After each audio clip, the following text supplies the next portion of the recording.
Hello hello hello, क्या हाल है sir? हम बहुत बढ़िया हैं। आप कैसे हैं? हम भी बहुत बढ़िया हैं बेटा।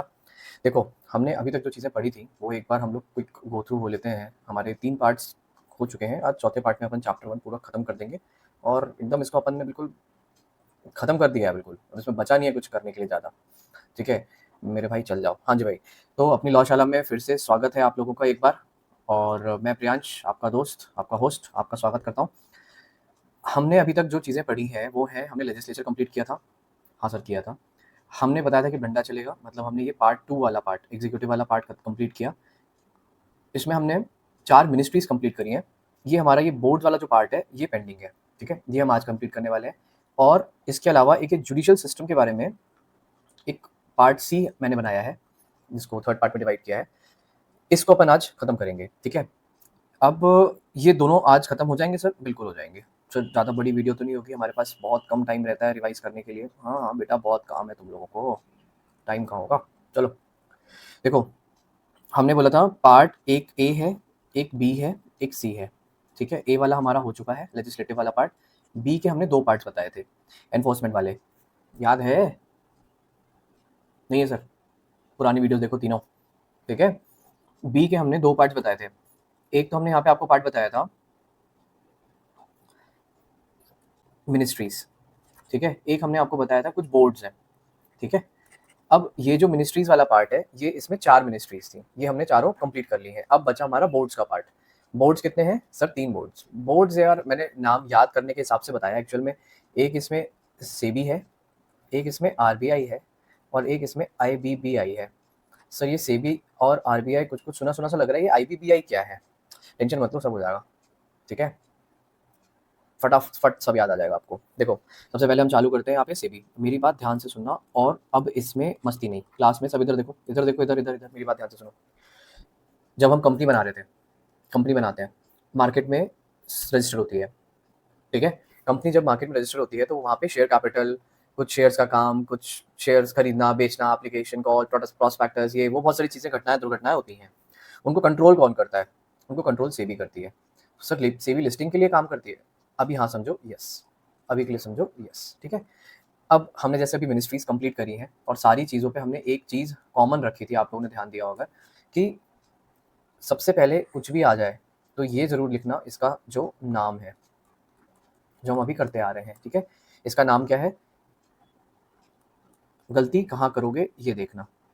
Security and exchange board of India. हाँ सर, बिल्कुल सही नाम लिखा है हमने। गलत है, ये वाई है ना, ये IES है। इसको ध्यान देना, यहाँ गलती करोगे, ठीक है? नाम ढंग से लिखना। फिर से वही बात, नाम कैसे हुआ था? नाम काम से हुआ था। इसका कुछ कुछ काम होते होंगे। हाँ सर, काम होते हैं ना इसके। कौन कौन से काम होते हैं सर इसके? ध्यान से देखो।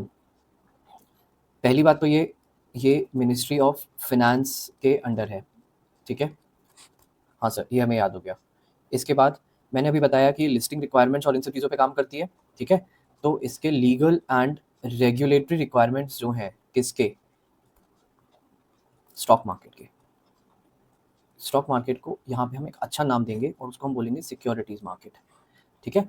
सिक्योरिटीज़ मार्केट के बारे में ये देखती है, ध्यान देती है, ठीक? अब यहाँ पे एक और रहता है, सिक्योरिटीज़ मार्केट में देखो 2 ही लोग होंगे। एक होंगी कंपनीज़, जो वहाँ पे लिस्टेड होंगी, जो पैसा बटोर रही होंगी, और दूसरे होंगे इन्वेस्टर्स। हाँ सर, ये बात तो हम आपकी मानते हैं। जो इन्वेस्टर्स होंगे, उनको प्रोटेक्ट करेगी। पर हम ये तो नहीं लिख सकते एग्ज़ाम में कि प्रोटेक्ट इन्वेस्टर्स, पुलिस वाले हैं क्या? नो, ये इंटरेस्ट प्रोटेक्ट करती है। किसका? Protect interest of investors. एक पॉइंट खत्म? हाँ सर, बिल्कुल खत्म। हमें समझ में आ गया, बिल्कुल आ गया। दूसरा, कंपनीज़ जो रहेंगी, उनकी कुछ ना कुछ रेगुलेटरी रिक्वायरमेंट्स रहेंगी। ये रेगुलेटरी रिक्वायरमेंट्स कंप्लाई हो रही है या नहीं, ये कौन चेक करेगा? सर ये सेबी चेक करेगा। सर इसके और काम बताओ। बेटा तुम्हारे बुक में इतने ही हैं, ठीक है? ये 2 ही काम याद रखना तुमको। नाम ये ढंग से रखना, ये सिक्योरिटीज़ मत भूल के आना, ये भूलोगे, ये गलती करोगे, ठीक है? Securities and exchange board of India. और शेयर मार्केट नहीं लिख के आना है यहाँ पे, सिक्योरिटीज़ मार्केट लिख के आना है एग्जाम में, ठीक है? क्योंकि इसका नाम securities and exchange board of India है। देखो, क्वेश्चन में ही आंसर रहता है, मैं हर क्लास में ये बात आपको बोलता हूँ, ठीक है? अभी फिर से मैं आपको ये बात बोल रहा हूँ, ठीक है? ऊपर हमने बता दिया भाई ये किसके अंडर में है, फाइनेंस मिनिस्ट्री के अंडर में है। एक पॉइंट इसमें और दिया हुआ है, वो है कब। कब मतलब ये कब आई, देखो इसमें ध्यान देना। एक डेट है जिसमें गंगाधर पैदा हुआ। ओहो सर, गंगाधर कौन था? सर गंगाधर तो हमको कुछ कुछ याद आ रहा है, शक्तिमान वाला था। हाँ बेटा, शक्तिमान वाला ही था। गंगाधर बना जिस दिन, वो किस दिन बना? 12 अप्रैल 1988 को। अच्छा सर, शक्तिमान मतलब इसको शक्ति आई, किसको? सेबी को। क्या आई? पावर्स आई। किस दिन आई? 30 जनवरी 1992। हमने इन डेट्स को क्लास में याद किया था प्रॉपरली। मैंने आपको शॉर्टकट्स बताए थे इन डेट्स को याद करने के लिए, ये डेट्स आपको याद रहनी चाहिए, ठीक है। ये हमारा सेबी खत्म हुआ, और सेबी के बाद हमारा अगला जो दिया हुआ है वो है आरबीआई। बेटा रिविजनरी क्लास है, बहुत ज़्यादा टाइम इसमें अपन नहीं लगा सकते हैं, ठीक है। आरबीआई के बारे में अगर अपन बात करें तो वही सबसे पहले नाम, फिर बताओ काम, ठीक है सर। नाम क्या है इसका? Reserve bank of India. Sir ये क्या लिखते हो आप? Reserve of India? नहीं बेटा, रिजर्व बैंक ऑफ इंडिया, ठीक है। अब बताओ सर नाम। काम बता दो। काम बेटा ये है, सबसे पहले ध्यान रखना, ये सेंट्रल बैंक ऑफ इंडिया भी कहलाता है। अगर आए सेंट्रल बैंक ऑफ इंडिया कौन सा है तो आरबीआई है, ठीक है। अब इसके काम बता दो सर हमें। देखो काम तो ये है कि ये सिर्फ और सिर्फ एक चीज से मतलब रखता है, और वो है पैसा। क्या सर? पैसा। हाँ बेटा पैसा। सर पैसे से कैसे मतलब रखता है? देखो ये करेंसी इशू करता है। हाँ इशू करता है, तो इशू करने के बाद किसी भी तरीके से इशू कर देता होगा? नहीं नहीं सर, मैनेज भी करता होगा इसको, और ये मैनेज भी करता है, ठीक है। मैनेज किसको करता है? पूरे देश के, पूरी कंट्री के पेमेंट सिस्टम को ये मैनेज करता है। अच्छा, और करेंसी जो है ये इशू भी करता है, और ये करेंसी को मैनेज भी करता है। हाँ सर, अभी बताओ करेंसी इशू करता है, यहीं से हमारा अगला पॉइंट निकल के आएगा। जब करेंसी को इशू करता है तो कोई ना कोई इसकी प्रिंटिंग प्रेस होगी, जैसे कि आपने आस पड़ोस में देखा होगा। कोई प्रिंटिंग प्रेस का नाम ले लेते हैं अपन। किसका नाम ले, किसका नाम ले, चलो प्रियांश ऑफसेट प्रिंटिंग। हाँ सर, ऐसे टाइप के नाम हमने देखे हुए हैं, पर क्या ये गवर्नमेंट में भी रहते हैं? नो। गवर्नमेंट में करेंसी प्रियांश ऑफसेट को बोल देंगे सर नोट छाप लो, तो तुम लोगों को तो लगेगा सर नोट छाप रहे हैं। ऐसा नहीं है बेटा। गवर्नमेंट में रिजर्व बैंक ऑफ इंडिया के पास में जो प्रिंटिंग की यूनिट है, ठीक है, उसका नाम है BRBNM। सर ये क्या है BRBNM? कुछ नहीं है, भारतीय रिजर्व बैंक नोट मुद्रण, बस। हाँ नोट और मुद्रण, मुद्रण मतलब प्रिंटिंग, नोट मतलब नोट, ठीक है। सर इसके बाद क्या होता है? एक पॉइंट ये दिया हुआ है कि ये इंडिया में कहाँ कहाँ नोट छापते हैं। एक तो छापते हैं सर देवास में, और एक छापते हैं नासिक में। सर ये दोनों कहाँ है? नासिक है हमारा महाराष्ट्र में, देवास है हमारा एमपी में। ये है इंदौर के पास में, और ये महाराष्ट्र में, ठीक है। इसके अलावा सर कोई और काम भी है इनका? एक काम तो रुपी रुपी से रिलेटेड हो गया सर, दूसरा काम भी बता दो। दूसरा काम भी है बेटा इनका। दूसरा काम ये है कि एक होता है जो हम जिसको बोलते हैं national payment corporation of India, ये इसके अंदर आता है, ठीक है एक। और दूसरा एक इसके अंदर और आता है जिसको को बोलते हैं deposit insurance and credit guarantee corporation. Sir ये क्या होता है, ये एक मुझे समझा दो।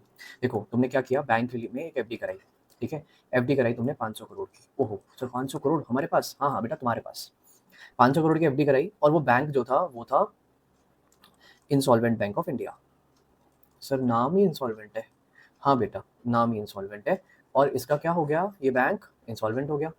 सर इंसॉल्वेंट हो गया? हाँ खत्म हो गया, दिवालिया निकल गया? हाँ निकल गया। तो अब बताओ तुमको बैंक से पैसे कितने मिलेंगे? सर हमें मिलेंगे 500 करोड़। नो, तुम्हें मिलेंगे 5 लाख। सर 5 लाख बस? बाकी के पैसे? बाकी के पैसे खत्म, क्योंकि ये जो यूनिट है DICGC, ये इंश्योरेंस करती है आपके डिपॉजिट्स का, और इस समय इंडिया में ये डिपॉजिट्स की लिमिट 5 लाख रुपए की है। ये सब चीज़ें कोर्स में नहीं है, इसको इसको सिर्फ मैंने इसलिए बताया ताकि तुमको DICGC समझ में आ जाए कि करती क्या है DICGC। तो मेरे को लगता है तुम लोग को समझ में आ गया DICGC क्या करती है, ठीक है। बाकी इस बारे में अपन ने डिटेल क्लास में बहुत लंबा डिस्कशन किया था, अभी नहीं छेड़ेंगे अपन इसको, ठीक है। ये तुम्हारा हो गया आरबीआई खत्म। अब हम सर आगे चलेंगे, एक सेकेंड, चलेंगे चलेंगे चलेंगे सर, चलें। अब देखो हमारे पास में आखिरी और अंतिम कुछ कुछ बचा है, जिसका नाम है IBBI। IBBI इसका नाम क्या है सर? इसका नाम है इंसॉल्वेंसी, कहाँ जा रहा भाई तू, insolvency and bank bankruptcy board of India. Sir कुछ कुछ समझ में तो आ रहा है हमें, पर आप हमें ये बताओ कि ये करता क्या है। देखो ये क्या करता है, सॉरी सॉरी बेटा, नाम नहीं, काम काम,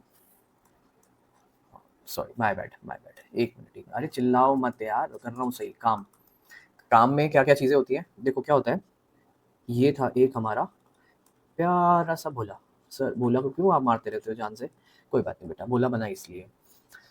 तो भोला जो था उसने बहुत बड़ा बिजनेस किया। बिजनेस करने के बाद इसकी लाइबिलिटीज हो गई 50 करोड़ की। अच्छा, और एसेट हो गए इसके 10 रुपए के। सर 10 रुपए में क्या बचा था इसके पास? कुछ नहीं, एक पेन बचा था। मजाक करो, asset pen asset is not a part of assets. ठीक है, तुम्हारे अकाउंट्स वाले मेरे को मारेंगे। मान लो कुछ भी बचा था 10 रुपए का, पकड़ लो यार, कुछ भी पकड़ लो, रबड़ पेन पेंसिल। ठीक है, तो अभी क्या आपने दे पाएगा? नहीं। क्या करें, बोला को मार दे सर, जान से मार दे, इस पैसे से करके बंदूक वो एनिमल वाली चला दे सर, बंदूक वो वाली? नहीं, बिल्कुल भी नहीं। इसको हम इंसॉल्वेंट घोषित करेंगे, कोर्ट की प्रोसेस होती है एक। ठीक है, अब वो प्रोसेस में जब बंदा जाएगा तो वो insolvency and bankruptcy board of India एक है जो इनको इंसॉल्वेंट करना, कैसे इंसॉल्वेंट करना है, क्या करना है, वो सारी प्रोसेस इसके अंदर होती है। ठीक है, अब इसमें इसका जो मेजर वर्क रहता है, ये क्या करता है वो देखो। एक एजेंसी है जिसका नाम है इंसॉल्वेंसी प्रोफेशनल एजेंसी। ये एजेंसी इसका हाथ है। ठीक है, ये एजेंसी क्या काम करती है? आईपी को बनाती है और बिगाड़ती है, मतलब इंसॉल्वेंसी प्रोफेशनल का रजिस्ट्रेशन करती है, उसको सर्टिफिकेट देती है। इनके पास में एक इंफॉर्मेशन वाला पार्ट भी आना चाहिए। तो इनकी एक आयु होती है, आयु एज नहीं, इंफॉर्मेशन यूटिलिटीज। ठीक है, ये क्या करती हैं? इंफॉर्मेशन यूटिलिटीज के पास में पूरा डाटा होता है, कौन बर्बाद होने वाला है, कौन कब क्या होने वाला है, वो सारा डाटा इनके पास में होता है। ये कब बनी थी? ये बनी थी हमारी 1/10/2016 को बनी थी। हाँ सर बनी थी, ये डेट याद रखना। ठीक है, अब इसमें इन्होंने क्या किया था, इसका ऑब्जेक्टिव क्या था? जो ये इंसॉल्वेंट हो गया बंदा, ये जो इंसॉल्वेंसी की प्रोसेस होती है उसको ईजी करना इनका मेन काम था, है। ठीक है, अब ये कैसे करते हैं सर? इसमें एक एनसीएलटी नाम की कोई चीज़ होती है और कोई डीआरटी नाम की चीज़ होती है, national company law tribunal, date recovery tribunal. ये इनके साथ में काम करते हैं। अब आगे चलते हैं, ये हमारा यहाँ तक खत्म हो गया पूरा का पूरा आईबीबीआई। सर आईबीबीआई कंप्लीट हो गया? बिल्कुल आईबीबीआई कंप्लीट हो गया। एक पार्ट रह गया आईबीबीआई में, एक मिनट, जहाँ पे आई से कंफ्यूज करेगा तुमको, इसको ध्यान देना, ध्यान से देखना, ध्यान से, इधर देखो, इधर, उसको छोड़ दो, बाद में लिख लेना पॉज करके। मेरी बात सुनो ध्यान से, इधर देखो। ये तुम्हारे पास में किसको कवर करता है इंसॉल्वेंसी प्रोसेस के लिए? देखो, एक तो अपने को भोला को कवर करेगा, मतलब इंडिविजुअल को भी कवर करेगा। हाँ बिल्कुल करेगा। ये गलती होगी, आदमी सोचेगा कि ये सिर्फ बड़ा बड़ा नाम है तो बड़े बड़े लोगों को कवर करेगा। नो, पार्टनरशिप फर्म को कवर करेगा, एलएलपी को कवर करेगा और कंपनीज को कवर करेगा। सर ये इनको सबको कवर करता है? हाँ, ये सबको कवर करता है। एग्जाम में इंडिविजुअल में आईसीआई कंफ्यूज करेगा 100%। उसको वहीं छेड़ने में मजा आती है जहाँ पे आप भूलते हो और आप यहाँ भूलोगे। ठीक है, हमने पार्ट ए कंप्लीट किया, पार्ट बी पूरा कंप्लीट किया, 4 मिनिस्ट्री और 3 बोर्ड्स, छोटे छोटे मोटे मोटे। अब हमारे पास में आ रहा है part C. Part C is a very easy part और उसमें कुछ खास ऐसा करने के लिए अपने पास में नहीं है। इसको अपन खत्म कर सकते हैं मुश्किल से मुश्किल अगले 5-7 मिनट में। सर ये स्ट्रक्चर बताता है हमें, structure of judicial system of India, या इसको अपन ऐसे भी बोल सकते हैं, इंडियन जुडिशियल सिस्टम का स्ट्रक्चर बताता है। ठीक है, इसको हम दो तरीके से पढ़ सकते हैं। देखो, सबसे ऊपर तो हमें पता है कि सुप्रीम कोर्ट होता है, उसके नीचे हाई कोर्ट होता है, उसके नीचे डिस्ट्रिक्ट कोर्ट होता है। ये हम बचपन से पढ़ते आ रहे हैं, पर आज हम थोड़ा सा अलग पढ़ने वाले हैं। हम सबसे पहले पढ़ने वाले हैं डिस्ट्रिक्ट कोर्ट। सर ये क्यों? क्योंकि मैटर यहीं से चालू होते हैं बेटा। देखो, कोई भी लड़ाई झगड़ा हुआ, ठीक है, तो वो या तो होगा सिविल का मैटर या वो मैटर होगा क्रिमिनल का। ठीक है, सिविल का जो मैटर होता है वो डीजे कोर्ट में जाता है। सर डीजे कोर्ट क्या होता है? डीजे कोर्ट बेटा वो होता है जो दिन में तो कोर्ट में बैठता है जज, और शाम को शादी के सीजन में जाता है और वहां पे डीजे प्ले करता है, इसलिए उसको डीजे बोला जाता है। ठीक है, ये लिख के आओ और लॉ में -100 नंबर लेके आओ। डीजे होता है बेवकूफों डिस्ट्रिक्ट जज। ठीक है, सर ये डिस्ट्रिक्ट जज होता है तो क्या ये घास छीलता है? नो, ये सेशन जज होता है। ओहो सर, इसका नाम क्यों चेंज हो गया? आपने अपने आसपास में कोर्ट्स देखे होंगे जिनका नाम कोर्ट में लिखा रहता है जिला सत्र न्यायालय, सेशन कोर्ट, ये होता है। वहाँ पे सिर्फ और सिर्फ क्रिमिनल केसेस देखे जाते हैं। सिविल के केसेस डिस्ट्रिक्ट जज, एडीजे लेवल, डीजे लेवल, यहाँ पे देखे जाते हैं, ठीक है, असिस्टेंट डिस्ट्रिक्ट जज। अब इसके बाद हम आगे चलते हैं, ठीक है। इसके बाद हमारा आता है एक इसमें जुरिस्डिक्शन दी हुई है इन्होंने, जिसको इसने नाम दिया है पेक्यूनियरी जुरिस्डिक्शन। ये आपके मॉड्यूल में है, हमें इसमें दिमाग नहीं लगाना, हमें तो बस ये याद रखना है। इसमें लिखा है not more than 2 crores। Sir jurisdiction हमें समझ में नहीं आता, जुरिस्डिक्शन क्या होता है ये बताओ। देखो, हर आदमी का एक एरिया होता है, हर इलाका होता है, इसको अपन बोलते हैं इलाका, जिसमें कि वो होता है शेर। जज जिस एरिया के केसेस डील करेगा उसको वहाँ का जुरिस्डिक्शन डिसाइड बोला जाएगा। ये जुरिस्डिक्शन एरिया वाइज भी हो सकता है और अमाउंट वाइज भी हो सकता है। तो इन्होंने एरिया वाइज तो देखो, जैसे मान लो डिस्ट्रिक्ट का है तो डिस्ट्रिक्ट दे दिया, स्टेट है तो स्टेट दे दिया, कुछ भी दे दिया, ठीक है। वो एरिया वाइज है कि भाई कितने किलोमीटर डिसाइड कर दिए, गांव डिसाइड कर दिए, जिले डिसाइड कर दिए, वो अलग मैटर हो गया, ठीक है। अमाउंट में इन्होंने जो हमें जुरिस्डिक्शन दे के रखा हुआ है वो दिया हुआ है नॉट मोर देन 2 crore। ये हमारे मॉड्यूल में दिया हुआ है, इसलिए इसको ध्यान रखना बहुत ज़्यादा ज़रूरी है, ठीक है। अब हम आ जाते हैं अगले कोर्ट में, जिसका नाम है हाई कोर्ट। हाई कोर्ट वैसे सबसे बड़ा कोर्ट होता है कोई भी अपील लगाने के लिए। सर नहीं, आप गलत बोल रहे हो, सुप्रीम कोर्ट भी तो होता है बेटा, होता है। सुप्रीम कोर्ट में हम तभी जाते हैं जब वहाँ पे हमें लॉ का कुछ कांड मिलता है, लॉ पे इंटरप्रेट कराना होता है, तो ही हम सुप्रीम कोर्ट पे जाते होते हैं, मेजरली हाई कोर्ट के बाद, ठीक है। ये मोस्ट ऑफ द टाइम्स है ये सारी चीज़ें। अब हाई कोर्ट में क्या कर रहे हैं अपन, हाई कोर्ट के लिए हमारे पास में जो मॉड्यूल में चीज़ें दी हैं वो सुनो ध्यान से। एक आर्टिकल है 214।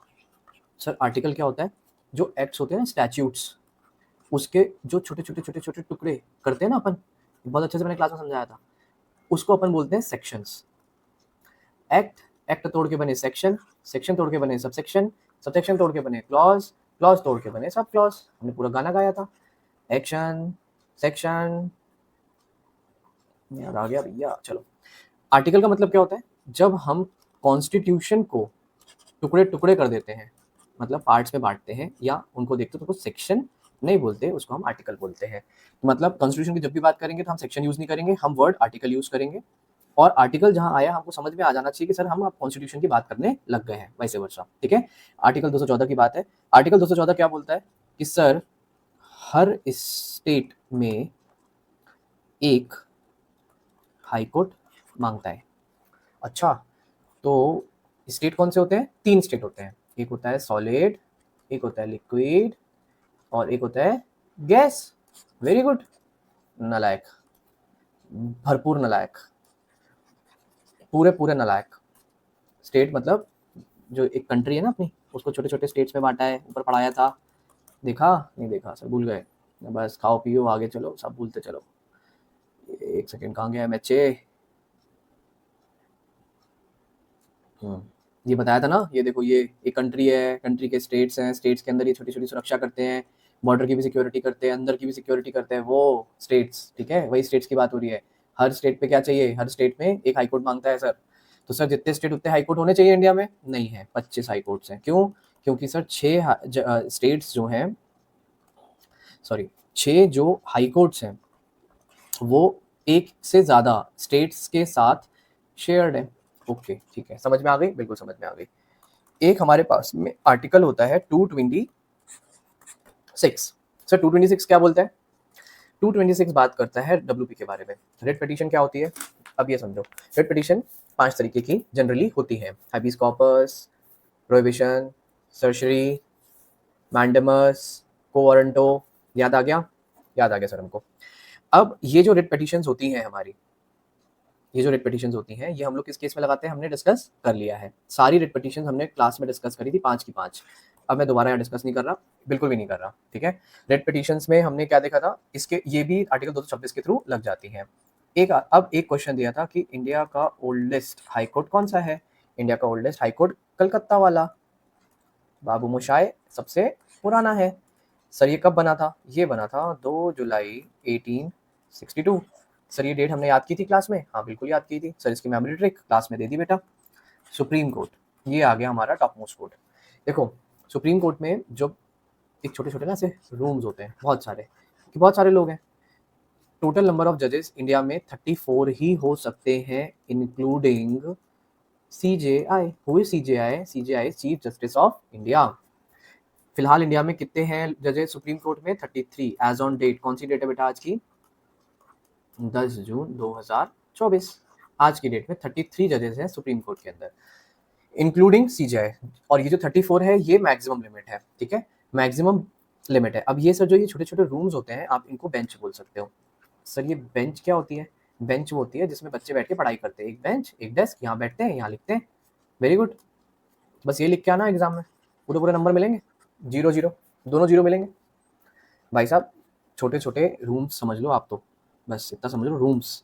उन रूम्स के अंदर बैठते हैं जजेस, वो जजेस फैसला करते हैं किसी मुद्दे पे बैठ के, वो जज की बेंच कहलाती है। ये कितने की भी होती है? 2 की, 3 की, 5 की, 7 की अपनी सबसे बड़ी जज बेंच कब चाहिए अपन को? जब अपन को कॉन्स्टिट्यूशन ऑफ इंडिया के बारे में कोई भी डिस्कशन करना है तो हमें जज ये वाली बेंच चाहिए। आज तक सबसे बड़ी बेंच कितने जजेस की बैठी है? 13 की। कौन सी केस में बैठी है? क्लास में बात करेंगे, इसमें इस बारे में यहाँ पे बात नहीं करेंगे अपन, ठीक है। ये कॉन्स्टिट्यूशन बेंच बोलते हैं जहाँ पे 7 से ज़्यादा बंदे, 7 या 7 मिनिमम बंदे कॉन्स्टिट्यूशन बेंच में हमें चाहिए ही रहते हैं, जजेस। बंदे मतलब जजेस, ठीक है, आदरणीय जजेस। अब हम आगे चलते हैं। हाँ जी दोस्तों, तो हम लोग कहाँ पर थे? देखो हमने अभी तक क्या क्या चीज़ें देख ली हैं। सर हमने क्या क्या देखा? दुनिया देख ली बेटा। सुप्रीम कोर्ट देखा, हाई कोर्ट देखा और डिस्ट्रिक्ट कोर्ट देखा। हाँ इतना देख लिया, इतना हमने पहले भी सुना हुआ था और इतनी चीज़ें हमने देखी हुई थी। अब आगे एक अपने को मॉड्यूल के अंदर मेट्रोपॉलिटन कोर्ट नाम की चीज़ और दी हुई है, ठीक है। इस मेट्रोपॉलिटन कोर्ट को हम अभी समझते हैं और 2 मिनट के अंदर इसको हम खत्म कर देते हैं, ठीक है। देखो नाम से ही पहले पॉइंट तो यही निकल आएगा कि सर ये किसी ना किसी मेट्रो सिटीज के लिए होता होगा या मेट्रो लोकेशन होंगी उनके लिए होता होगा, ठीक है। अब वो किसको बोलेंगे? इसमें दिया हुआ है जहां की पॉपुलेशन 10 लाख और मोर, ये याद रखना, और मोर। क्वेश्चन आएगा एग्जैक्ट 10 लाख पे क्या मेट्रोपॉलिटन कोर्ट बन सकता है? यस बन सकता है, क्योंकि यहाँ पे 10 लाख और मोर दिया हुआ है ना। 999 पे नहीं बनेगा, 10 लाख पे बन जाएगा। वेरी गुड, समझ में आ गया? बिल्कुल समझ में आ गया। इसके 2 हाथ के बारे में बात की हुई है। एक इसके हाथ का नाम है चीफ मेट्रोपॉलिटन मजिस्ट्रेट, ध्यान देना यहाँ पे शब्द मजिस्ट्रेट यूज किया हुआ है, और एक है एमएम मतलब मेट्रोपॉलिटन मजिस्ट्रेट, ठीक है। ये जो गंगाधर हैं दोनों हमारे प्यारे, ये अपनी पावर्स कहाँ से डिराइव करते हैं? इनको पावर्स कहाँ से मिली है? देखो ध्यान से समझना। एक होते हैं जो हम जहाँ पे बात कर रहे थे, कोर्ट, ठीक है, अपने डिस्ट्रिक्ट कोर्ट है ना। कोर्ट में जो हमारे मजिस्ट्रेट होते हैं, सर क्या कर दिया आपने? कुछ नहीं बेटा, एरर कर दी, एरर, ठीक है। जो हमारे मजिस्ट्रेट्स होते हैं कोर्ट के, उनके जो फर्स्ट क्लास मजिस्ट्रेट होते हैं, ठीक है, उनको जितनी पावर मिलती है उतनी ही पावर यहाँ के एमएम को मिलती है, ठीक है। सर हमें समझ में आ गई ये बात? बिल्कुल समझ में आ गई। एक होता है जो हमारा कोर्ट होता है, court of chief judicial magistrate, हाँ सर होता है। इसको जो पावर्स होती हैं court of chief judicial magistrate के पास में जो पावर्स होती हैं, सेम पावर यहाँ पे सीएमएम के पास होती है। हाँ सर हमें बात समझ में बिल्कुल आ गई। अब आगे मेट्रोपॉलिटन कोर्ट के बारे में हमें मॉड्यूल में सिर्फ इतना ही दिया हुआ है और इतना ही दिमाग लगाना है, इसके अलावा ज़्यादा दिमाग लगाने की ज़रूरत नहीं है। सर अब हम क्या करने वाले हैं बेटा? हम चैप्टर 1 खत्म कर चुके हैं। यहाँ पे हम सबको कॉन्ग्रेचुलेशंस। सर किस बात का कॉन्ग्रेचुलेशंस? इस बात का कि हमने चैप्टर 1 को ख़त्म कर दिया और पूरे तरीके से ख़त्म कर दिया। अपने आप को कॉन्ग्रेचुलेट करने की आदत डालो दोस्त, छोटी छोटी खुशियाँ ढूंढो। हमारे जो अब पार्ट था चैप्टर 1 का, वो स्टार्टिंग में मैंने 3 पार्ट्स में डिवाइड किया था, ए, बी एंड सी। हमने ए पार्ट पहले दिन ही खत्म कर दिया था। सी पार्ट कोर्ट वाला पार्ट है जो हमने अभी खत्म किया। बी वाले पार्ट में 2 पार्ट्स थे, एक थे जिसमें हमारे को 4 मिनिस्ट्रीज के बारे में बताया गया था और 3 बोर्ड्स थे। बोर्ड्स वर्ड जो मैंने यूज़ किया था वो जब आप छोटे थे तब यूज़ किया था, अब आप बड़े हो गए हो तो यहाँ पे आपको पता है कि यहाँ पे 3 कौन कौन सी चीज़ें थी, सेबी, आरबीआई, आईबीबीआई, ठीक है। हम क्या इस चार्ट के अंदर पूरे चैप्टर को खत्म कर सकते हैं? हाँ बिल्कुल कर सकते हैं। सर इसका एक चार्ट रिवीजन लेके आओ ना सर, जल्दी लेके आओ ना सर, पूरे चार्ट में एक चैप्टर 1 को रिवाइज कर दो ना बेटा। बिल्कुल हो जाएगा। आप लोगों को उसके लिए एक काम करना पड़ेगा, इस वीडियो को लाइक करना होगा, चैनल को सब्सक्राइब करना होगा और कमेंट करना होगा कि क्या आपको ये पूरा चैप्टर एक चार्ट में चाहिए। अभी भी हमने पूरे चैप्टर को अप्रोक्सीमेटली 1 आवर to 1.5 आवर्स में खत्म किया है, ठीक है। और इसमें आपके 5 नंबर शॉर्ट है, कहीं नहीं गए आपके 5 नंबर। कोई भी क्वेश्चन आ जाए, हमने पूरा मॉड्यूल कवर किया, एक भी चीज़ हमने इसमें छोड़ी नहीं है और हमने इसका सारी चीज़ें कोशिश करी है कि हम याद करें। दिक्कत जो आ रही है सब लोगों को वो यही आती है, समझ में सब आता है, याद कुछ नहीं आता है। हम इसी जगह पे फोकस कर रहे हैं और मेरा फोकस है कि क्लास के अंदर ही मैं आपको ये सारी चीज़ें याद करा दूं। एग्जाम में आपके पास में कीवर्ड्स आपको याद आने चाहिए, वो कीवर्ड्स आपको ज़रूर डाल के आने हैं, मैंने जैसे हर क्लास में आपको बताया। ठीक है, 4 पार्ट्स हैं पूरे वीडियो के, पूरे चैप्टर के, पार्ट 1, 2, 3 एंड 4। एक पार्ट 10 मिनट का है, दूसरा पार्ट लगभग 7 मिनट का है, तीसरा पार्ट लगभग 30 मिनट्स के आसपास का है और आज का जो पार्ट बनेगा वो भी लगभग 30-35 मिनट्स के आसपास का बनेगा। इस पूरे के पूरे को हमने खत्म किया है, 4 पार्ट चैप्टर को खत्म किया है 4 के 4 पार्ट्स के अंदर। ये आप लोग जरूर से देख लें, एग्जाम के पहले रिवाइज करने में आपको बहुत बहुत ज़्यादा हेल्पफुल होगा। और संतुष्टि क्लासेस के साथ बने रहे, बहुत जल्दी हम इसका एक चार्ट रिवीजन लेके आने वाले हैं, बट मैंने बता दिया उसकी कंडीशन क्या है, ये कंडीशन है। ठीक है, अब एक और चीज़ आप लोगों के लिए, गिफ्ट। Sir gift? हाँ सर गिफ्ट ये है कि बेटा देखो क्वेरीज आती हैं, ठीक है, आपके एग्जाम पास है, ठीक है, कोई क्वेरी आ रही है, आप मेरे को ये नंबर नोट कर लो 9424352033। इस नंबर पे आप मेरे को व्हाट्सएप डाल देना। ठीक, मेरा ही नंबर है, मैं ये अटेंड करता हूँ, किसी के पास नहीं है नंबर। ठीक है, ये नंबर हमारे बच्चों के लिए है। कोई भी क्वेरी आती है आप डायरेक्टली इस नंबर पे देना, मैं आपको आंसर दूंगा। इन केस थोड़ा सा टाइम लगता है तो थोड़ा सा बियर करना, क्योंकि कई बार टाइम लग जाता है हमें भी रिप्लाई करने में, आप समझते हैं उस चीज़ को। कोशिश रहेगी कि इसको अपन जल्दी खत्म करें। दूसरा, आप टेलीग्राम पे भी मुझे मैसेज इसी नंबर पे कर सकते हो। ठीक है, आपको ध्यान रखना है कि आपको जो भी क्वेरीज हैं आप इसमें मैसेज करो, you will get the answer. कोई चीज़ समझ में नहीं आ रही, कुछ दिक्कत आ रही है तो आप बताना, चैप्टर 1 के बारे में भी और अदर्स भी। चैप्टर 1 अभी हमने क्लास में खत्म किया है और चैप्टर 1 हमने पूरे रिवीजन डाल दिया है यूट्यूब पे और पूरा फ्री है। ठीक है, ये सब बच्चों के लिए फ्री है, सबके लिए फ्री है। अपने फ्रेंड्स के साथ इसको शेयर करो और सबको इससे बेनिफिट करवाओ। चैप्टर 1 हमने पूरा चार्ट्स में खत्म करा है। एक इसकी चार्ट की वीडियो मैं जरूर लेके आऊंगा, कोशिश करता हूँ आज या कल में ले आऊंगा। मैं चार्ट की एक वीडियो बनाऊंगा, उस चार्ट वीडियो के अंदर पूरे के पूरे चैप्टर को हम खत्म कर देंगे मुश्किल से मुश्किल 15 मिनट के अंदर। रिवाइज करने के लिए आपको बहुत ज्यादा हेल्पफुल होने वाली है वो चार्ट वीडियो। तब तक के लिए बने रहिए संतुष्टि क्लासेस के चैनल के साथ और आप लोगों को बहुत बहुत कॉन्ग्रेचुलेशन फिर से चैप्टर 1 खत्म करने के लिए। जल्दी मिलते हैं हम लोग इस चार्ट वीडियो के साथ में यूट्यूब पे। ओके, टाटा।